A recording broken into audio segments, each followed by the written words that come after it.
میرا تعلق ایک دیہات سے ہے اور مجھے اچھی طرح یاد ہے کہ والد گرامی مجھے انگلی سے لگا کر کے مسجد میں لے جایا کرتے تھے. تو بوڑھے بزرگ جو مسجد میں جانے سے قاصر تھے وہ گھروں میں بیٹھ کے قرآن پڑھتے ہوتے تھے اور عموماً ظہر کے وقت بھی اور صبح کے وقت بھی گھروں سے قرآن پڑھنے کی آوازیں آیا کرتی تھی. آج گھروں سے پاپ میوزک کی صدائیں سننے کو تو ملیں گی لیکن قرآن کے نغمے موقوف ہو گئے.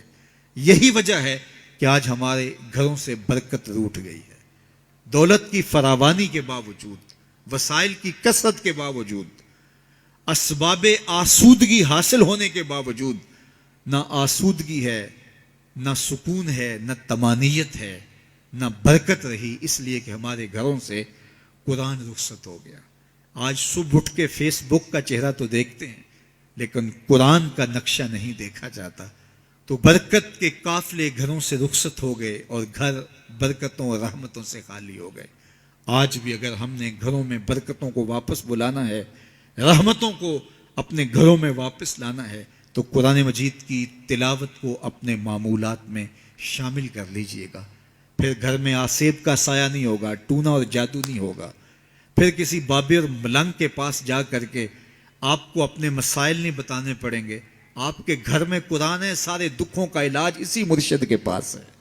ساری مصیبتیں اور ساری مشکلیں اور سارے مصائب اسی قرآن کے دامن سے دور ہوتے ہیں اور اسی قرآن سے وابستگی سے گھر میں برکتیں اترتی ہیں. پھر آپ کو نہ آسیب، نہ جادو، نہ ٹونا اور نہ کسی نے کوئی بندش کی ہے، نہ کسی نے کوئی مسئلہ کیا ہے، کچھ نہیں ہوگا. آپ کے گھروں پہ رحمتوں کے سائے ہوں گے، اس لیے کہ آپ کے گھروں میں قرآن جب تلاوت ہوگی تو رحمتوں کے فرشتوں کا نزول ہوگا. تو جب رحمتوں کے فرشتے تمہارے گھر میں اتریں گے تو پھر کوئی مصیبت، کوئی پریشانی، کوئی بندش، کوئی دکھ آپ کے گھروں میں نہیں ہوگا. اس لیے قرآن مجید کی تلاوت کو اپنے معمولات زندگی میں شامل کیجئے.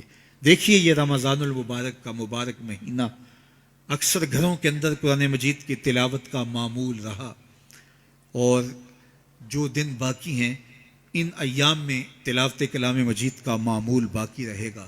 تو اس کی برکتیں آپ اپنی آنکھوں سے دیکھ رہے ہیں.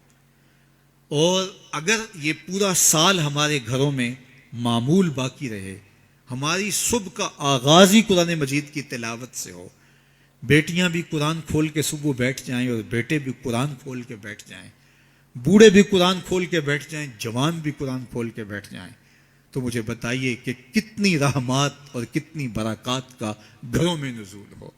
تو اس لیے اپنے گھروں میں قرآن مجید کی تلاوت کے معمول کو کبھی بھی ترک نہ کیجیے. چاہے روز کے 2 صفحے پڑھیے، قرآن مجید کی تلاوت کے معمول کو باقی رکھیے.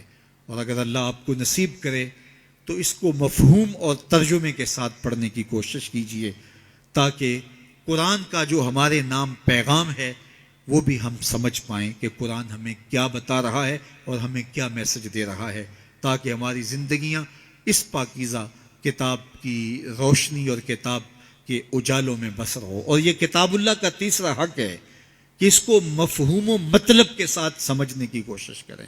یہ ہمارے رب کا ہمارے نام پیغام ہے. آپ کے کسی دوست کا، کسی ملنے والے کا آپ کے نام خط آ جائے اور وہ اس زبان میں ہو جو زبان آپ نہ جانتے ہوں تو اتنی دیر تک آپ مطمئن نہیں ہوتے جب تک اس کے مندرجات سمجھ نہیں لیتے، کسی ایسے شخص سے وہ مضمون جان نہیں لیتے جو وہ زبان جانتا ہو. تو ہمارے رب کا ہمارے نام یہ میسج ہے، ہمارے نام یہ پیغام ہے رسول کریم صلی اللہ علیہ وآلہ وسلم کی وساطت سے.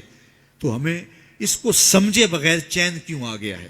تو ہم اس پیغام کو سمجھیں کہ ہمارا رب ہمیں کیا فرما رہا ہے، کن امور کا حکم دے رہا ہے اور کن باتوں سے ہمیں روک رہا ہے. اگر ہم قرآن مجید کو اس انداز سے تلاوت کریں گے اور قرآن مجید کو سمجھ کے پڑھیں گے تو ہماری زندگی خود بخود تبدیل ہوتی چلی جائے گی. یہ کتاب زندہ ہماری زندگی کے اندر اجالے اور روشنیاں ڈال دے گی اور ہمیں زندگی گزارنے کا راستہ دکھائے گی، چونکہ اس کے عجائبات کبھی بھی کم نہیں ہوئے.